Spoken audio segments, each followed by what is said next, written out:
Marc, je crois comprendre que dans l'introduction, quand on a présenté ton entreprise, j'ai cru déceler peut-être une grande difficulté ou quelque chose qui pouvait être complexe dans la distribution. On a vu le GPS, que ça pouvait être, mais qu'est-ce qui fait en sorte que ta distribution est plus difficile qu'un autre secteur d'activité? C'est pas tellement que c'est complexe ou que c'est difficile. Il s'agit de respecter 4 points par contre. Un, qui est la logique, la flexibilité. Vous devez être flexible, vous devez être bien organisé pour contrôler la qualité et vous devez respecter vos employés. OK. Donc, quand on parle de logique, je vous lance un défi. Partez ça, avec... moi. Oui, vous aimez les défis? Oui. Ça en est tout un, vous allez voir. Partez avec 2 sacs de camelot de 25 livres chacun, donc un total de 50 livres, et allez monter les marches toute la journée, 8 heures de temps avec ce poids-là sur les épaules. Je pense que j'aime mieux faire le travail que je fais actuellement. Effectivement. Donc, vous comprenez que ce n'est pas des équipes olympiques non plus qui font la distribution. C'est assez complexe. Donc, si vous voulez que les publicités soient vraiment bien accrochés sur la poignée de porte, vous devez avoir votre propre équipe de distribution, telle la nôtre, qui aura 3 ou 4 livres à transporter dans un bac-sac, tout au plus. Donc, c'est possible à ce moment-là. C'est logique de pouvoir penser que les gens vont monter les marches toute la journée. Il faut aussi être flexible. Ce qu'on entend par flexibilité... Exemple, si il pleut à Sio un jour, avez-vous déjà remarqué que les sacs de publicité sont en plastique?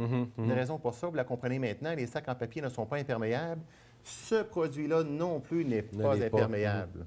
Donc, votre publicité va être tout mouillée, tout détruite, sont distribuées dans la pluie.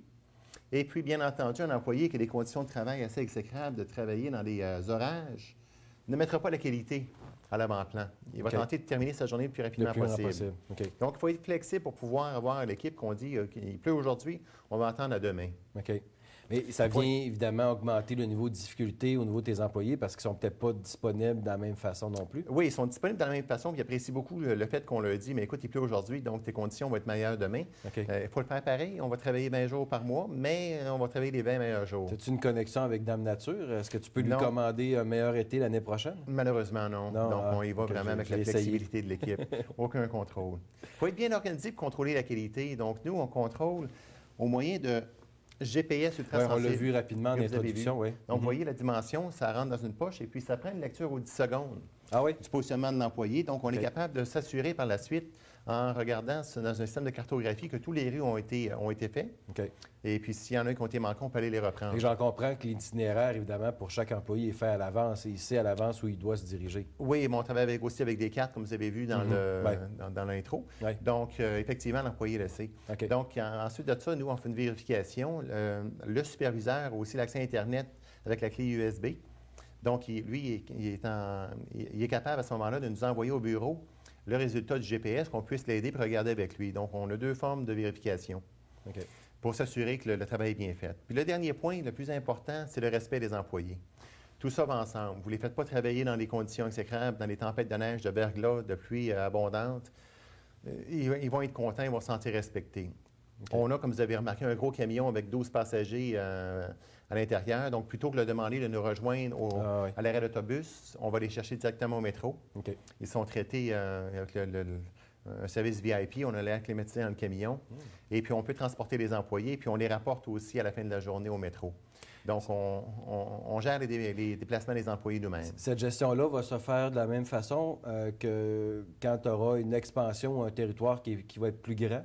C'est ce que j'expliquais, c'est que la complexité, dans le fond, c'est qu'on parle d'un camion qui va coûter 35 000 Donc, ça demande un investissement assez élevé pour les gens qui veulent s'impliquer dans les franchises. Donc, pour nous, c'est très important à ce moment-là. On veut absolument que notre système de gestion de qualité soit respecté.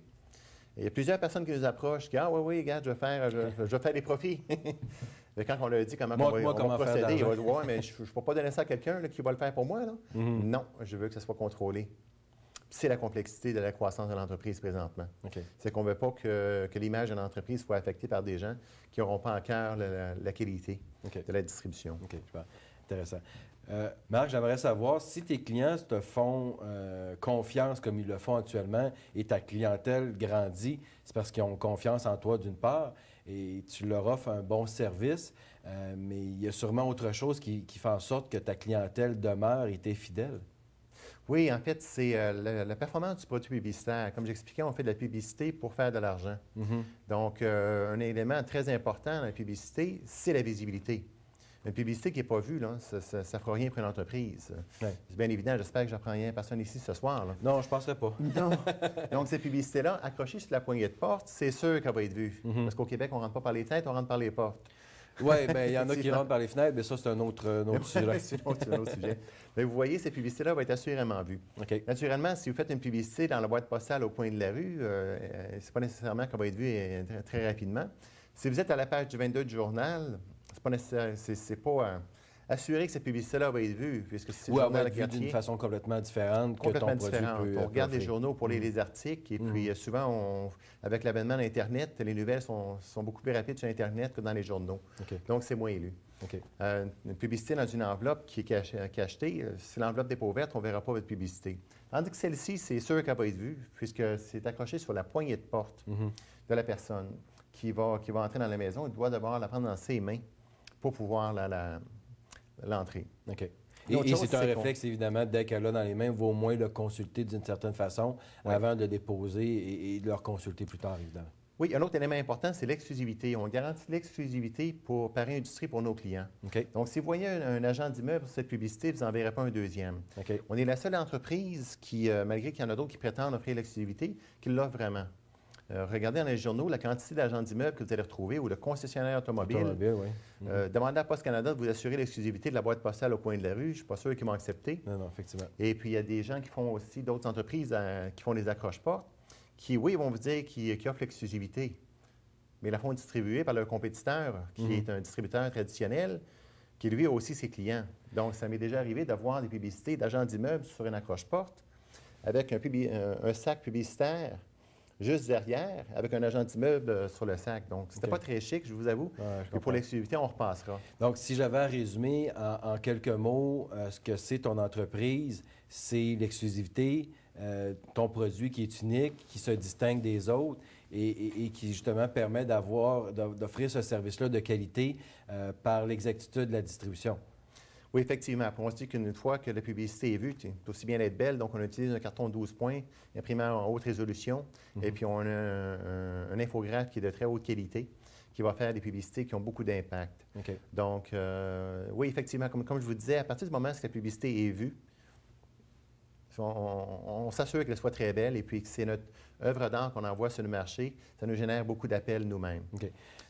Dis-moi, Marc, le temps file. On a parlé de la projection vers l'avenir où tu te voyais dans 10 ans, mais si on était plus près encore d'aujourd'hui, comment vois-tu ta prochaine année comme entrepreneur?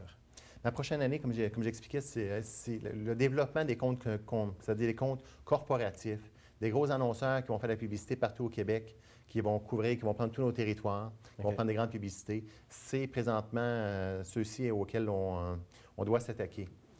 Maintenant, nos preuves sont faites, nos résultats sont là. On veut maintenant aller chercher une partie de ces annonceurs-là. OK. Je comprends. Bien, Marc Poirier, président d'Accroche Marketing, merci beaucoup d'avoir accepté notre invitation. Et j'espère évidemment qu'on a reçu démontrer aux auditeurs, aux téléspectateurs, une entreprise qui se démarque malgré le jeune âge de cette entreprise-là et l'expérience que l'entrepreneur qu'est Marc Poirier. Et on se donne rendez-vous la semaine prochaine.